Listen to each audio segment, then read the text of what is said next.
Nakararanas ka ba ng namimilipit na sakit sa tiyan? Baka bato na yan sa abdo at kailangan ng pumunta sa doktor para magpatingin.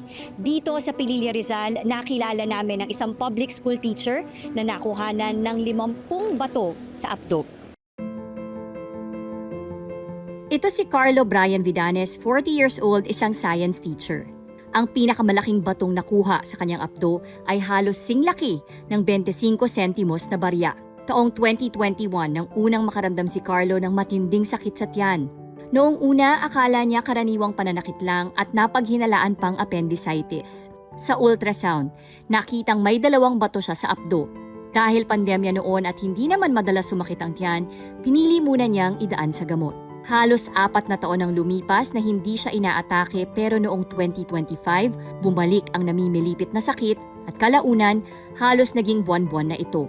Sinasabi ng mga doktor, well, sir, wala tayong magagawa dito sa emergency, tuturukan ka lang namin, mawawala yung pain, tapos babalik na naman. Ganito laging magiging eksena natin, kaya ipa-opera na. Pero tulad ng maraming pasyente, hindi madali para kay Carlo ang desisyong magpa-opera. Nandyan ang takot, pati na rin ang gastos. At bilang guro, iniisip din niya kung gaano katagal siyang mawawala sa pagtuturo, kaya hanggat kaya niyang tiisin ang sakit, tinitiis niya. Pero buwan ng Mayo nitong taon, muling inatake ng matinding pananakit ng tiyan si Carlo. At sa pagkakataong iyon, nagdesisyon na siyang magpa-opera. Ilang gallstones ang nakuha sa'yo? 50, as in 50. As in saktong 50? Saktong 50. Anong naramdaman niyo nung nalaman niyo na gano'n na karami yung gallstones ninyo? Actually, nagulat din ako kasi ang nakita nga sa ultrasound, 2 lang. Na wala pang 1 centimeter yung laki. Tapos nung binigay na nung doktor yung nasa, nasa lalagyan, nagulat ako na bakit ang dami? Ayon kay Dr. Carla Maria Suzara, isang gastroenterologist, posibleng mabuo sa abdo ang maraming maliliit na bato gaya ng naranasan ni Carlo. Pero hindi ibig sabihin na kapag mas marami o mas malaki ang bato, mas matindi rin ang sakit na mararamdaman ng pasyente. Paminsan, ni wala itong sintomas. There are some patients who have a single stone, very small stone, but become very much symptomatic. Meron namang iba na ang laki na nung stone, wala pa ring symptoms. Studies among cadavers, no? People who have died of other causes, that when they did autopsies, these people actually lived and died with their gallstones without any symptoms. Oh, So pwede talaga yon, ano? You can be living with a gallstone and still be asymptomatic. Wala kang nararamdaman. It's highly possible. Ano nga ba ang bato sa abdo o gallstones at paano ito nabubuo? Paliwanag ni Dr. Suzara, ang gallbladder o abdo ay nag-iimbak ng bile, isang liquid na ginagawa ng atay na tumutulong sa pag-digest ng taba. Kapag nagkaroon ng sobrang daming taba sa bile o hindi maayos ang paggalaw ng gallbladder, maaaring mamuo ang bile at maging bato. Ilan sa mga nagdudulot nito ang madalas na pagkain ng matataba at mamantikang pagkain, genetics at mabilis na pagbaba ng timbang. Big part of it is the diet, no? Kasi when the bile becomes oversaturated with fat, and then this fat gets calcified, and then that's when the gallstones form. But of course, there is also a genetic component to it. Sudden weight loss can also cause gallstones, ha? Ay, oo nga, Doc. I wanted So when to you touch lose on that. too much weight too fast, if you start feeling like very, very deep and intense pain dito sa middle area ng stomach, sa upper stomach, or sa upper right portion, especially the type of pain, para siyang squeezing, no? Very, very painful. Radiates to the back, or sometimes you feel it on the right shoulder. That's when you have to go see a doctor. Kasi that means, kumbaga parang nagpaparamdam na si gallstones mo. Aminado si Carlo na mahilig siya noon sa mamantika at processed food.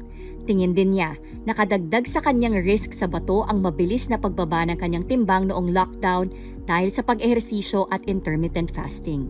Doon na ako unti-unting nakita ko na medyo pumayat na ako. Siyempre natuwa ako na may nagbabago. Yun pala, pag bigla kang pumayat, isa pala siya sa trigger factor ng gallstone. Sa akin, check yung nasa lahi, nasa kinakain, tapos biglang nagpapayat. So yung tatlong yun, check. Kasi dati kahit anong available, pwede mo kain. Pag nagutom ka, instant noodles, Pag nagutom ka, frozen food, kasi yun yung madaling i-prepare eh. Lalong-lalo na sa buhay naming mga teacher, di ba? Napaka-busy. Kung ano yung available dyan, yun na lang yung kakainin namin. So, binago ko talaga yung lifestyle ko. Hindi ako kumain ng anything na fried. Fast food, hindi talaga ako nag-fast food for 5 years. Paglilinaw ni Dr. Suzara, hindi ang pagpapapayat mismo ang delikado, kundi ang sobrang bilis na pagbaba ng timbang dahil maaari itong magpataas ng panganib na mabuo ang bato sa apdo. Sinuportahan naman si Carlo ng kanyang pamilya sa pagbabago ng kanyang lifestyle at diet. Sinabayan nila ang pagkain niya ng masustansyang pagkain para mas madali siyang makapag-adjust. Hindi naman pwede na yung lulutuin ko yung ano niya, o di parang gano'n na din kami, sama-sama na. Lagi kami puro gulay, mga pepino, sa mga nanay na bantayan din ninyo, mga anak ninyo. Kung maaari, iwasan na ninyo mga pagkain na mga hindi healthy, kagaya ng mga canned food, yung mga processed food, yan. Ang mga anak ninyo ay sanayin nyo sa mga gulay. Kasi yun din ang itinuturo sa eskwelahan eh. Kwento ni Carlo kung may magandang naidulot man daw ang kanyang pinagdaanan, ito ay ang mas naging relatable ang kanyang pagtuturo. Kapag tinatalakay niya kasi sa klase ang body systems at mga sakit na pwedeng makuha, mas madaling nakaka-relate ang kanyang mga estudyante dahil na ibabahagi niya ang sarili niyang karanasan sa pagkakaroon ng gallstones o bato sa apdo. So, para mas makarelate sila, na yung sinasabi ko is hindi lang from the book. Kumbaga, personal experience ko na siya. Tapos na babalaan ko rin sila kung ano yung mga pwedeng mangyari sa kanila kung gagayahin nila yung lifestyle. Ano naman po reaction ng mga students niyo? Ay, nagugulat sila. Lalo na pag pinapakita ko yung mga stones. Parang di rin sila makapaniwala na 50 stones yung nakuha. Ayon sa mga eksperto, para makatulong mabawasan ang pagkakaroon ng gallstones, kumain ng balanse at masustansyang pagkain. It's just eating properly, eating the proper diet, choosing good carbohydrates, choosing protein, and choosing good fat, no, prioritizing them in the diet, and an active lifestyle. Trying to maintain your BMI or your body mass index, no, trying to be in your ideal body weight.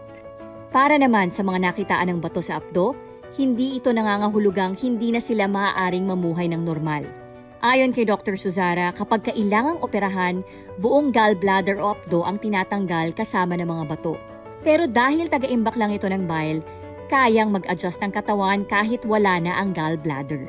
Just remove the gallstones, no? You remove the entire gallbladder. Kasi wala naman siyang, the gallbladder only serves as a storage organ eh. It doesn't produce anything, di ba? It's the liver that produces the bile, which gets stored in the gallbladder. So technically, we don't need the gallbladder to live, to survive. Matapos ang halos 5 taong pag-iwas sa prito at fast food, nakakain na muli ni Carlo ang mga pagkaing matagal niyang iniwasan. Pero ngayon, kinokontrol na niya ang porsyon nito. Kahit ano pwede mo nang kainin, but in moderation. Siyempre, hindi ka naman babalik dun sa lifestyle na kinagawian mo. Yun nga lang, ang kagandahan ngayon, pag nag-crave ka halimbawa ng fast food or ng prito, pwede ka nang kumain. Actually, nung first time kong nakakain ng Chicken Joy ng Jollibee, parang sabi, ganito pala yung lasa ng pritong manok. Kung mayroon man daw natutunan si Carlo sa kanyang karanasan, iyon ay hindi katapusan ng normal na buhay ang pagkakaroon ng bato sa apdo.